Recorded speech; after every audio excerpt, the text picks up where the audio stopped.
Pathogenesis, pathogenesis. एक लिखा हुआ है बच्चों थ्रोम्बोसिस, एक लिखा हुआ है एम्बोलिज्म। ठीक है ना।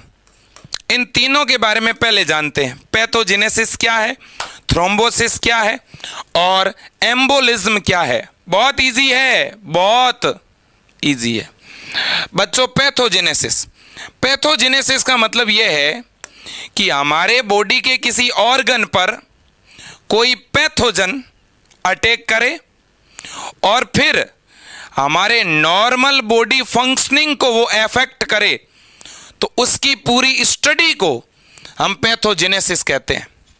पैथोजेनेसिस में एक तो हम किसकी बात करेंगे बच्चों, पैथोजन की, प्लस किसकी बात करेंगे, affecting our normal body functioning. याद रख लोगे कि नहीं?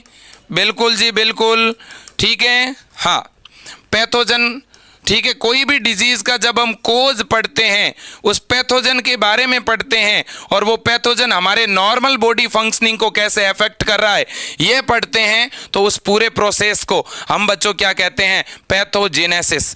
अब बच्चों देखिए, यहाँ पे एक और बात जो आपको सुनना भी है और समझना भी है, और वो है थ्रोम्बोसिस, थ्रोम्बोसाइट। पहले तो ये बता दो किसको बोलते हैं थ्रोम्बोसाइट। थ्रोम्बोसाइट तीन नाम बताता हूं। एक होता है थ्रोम्बोसाइट, एक होता है ल्यूकोसाइट और एक होता है इरिथ्रोसाइट। इरिथ्रोसाइट मेरे प्यारे दोस्तों, इरिथ्रोसाइट का मतलब तो आरबीसी, ल्यूकोसाइट यानी डब्ल्यूबीसी, और थ्रोम्बोसाइट का मतलब क्या मेरे दोस्तों, प्लेटलेट्स। क्या? प्लेटलेट्स को हम बोलते हैं थ्रोम्बोसाइट। और प्लेटलेट्स हमारे शरीर में ब्लड क्लोटिंग में क्या करती है भाई, ब्लड क्लोटिंग में क्या करती है, हेल्प इन ब्लड क्लोटिंग। याद रख लेना, मैं सही कह रहा हूं? बिल्कुल सही कह रहे हो सर। तो देखो, थ्रोम्बो शब्द, थ्रोम्बो का कहीं ना कहीं रिलेशन मेरे दोस्तों ब्लड क्लोटिंग से है, आप ये समझ लो। और मेरे दोस्तों, जब मेरी ब्लड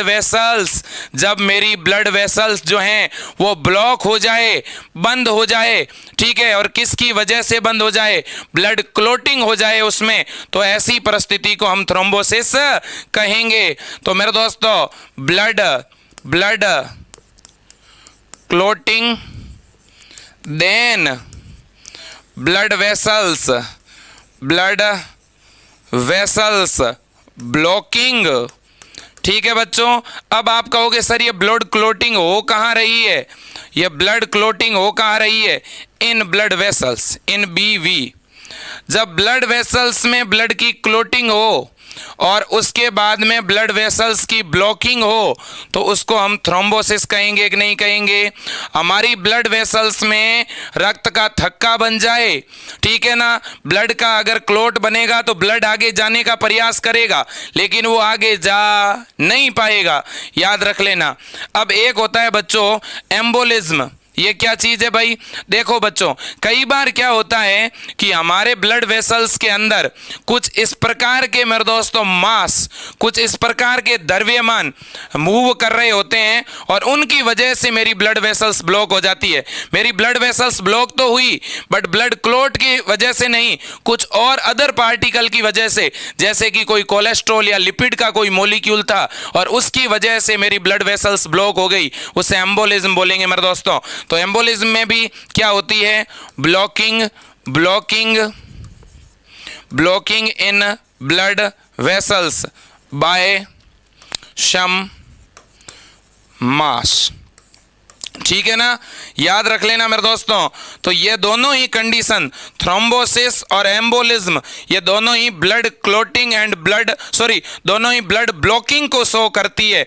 याद रख लेना। ओके।